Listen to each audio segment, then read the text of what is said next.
పొద్దున్నే లేచి సూర్యుని చూడబోయా, వినాయకుడు ఏమిటో శివుడు ఏమిటో అన్నీ తెలుసు. సూర్యుడినే చూడండి, అందరు దైవాలు మనకు కనపడరమ్మా. మన అదృష్టం సూర్య భగవానుడు ప్రత్యక్ష దైవం. కనపడుతున్నాడు, హాయిగా కనపడుతున్నాడు. 15 కోట్ల కిలోమీటర్ల దూరంలో ఉండి ఒక కిరణం మనకి ఇక్కడికి చేరాలంటే 9 నిమిషాలు పడుతుంది.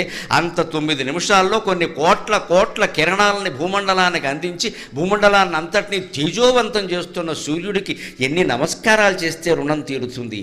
అందుకే హిందువులు కనిపెట్టిన ఒకే ఒక యోగాభ్యాసం సూర్య నమస్కారం. యువతరం అంతా అది చెయ్యాలి. జమ్ము కాదు పనిలే. డాబా మీద సూర్య నమస్కారాలు చేయి. అది కొనడు, 4 యంత్రాలు కొంటాడు, పైకి లేపుతాడు, కిందకి తీస్తాడు, 4 రోజులు వాడతాడు. 4 రోజులు అయ్యాక దాని మీద తువ్వాళ్ళును బనీన్లు ఆరేస్తాడు. అది ఎందుకు కొన్నామంటే తువ్వాళ్ళు బనీన్లు ఆరేడారు. సూర్య నమస్కారానికి యంత్రంతో పని లేదండి. ఓ తుండుగొడ్డ, ఓ చాపోటి డాబా మీద వేసుకుంటే హాయిగా చేయి, ఒళ్ళంతా బాగుంటుంది. రోజు సూర్య నమస్కారాలు చేసేవాడికి, రోజు సూర్యోదయం సూర్యాస్తమయం చూసేవాడికి డి విటమిన్ లోపం రాదండి అసలు.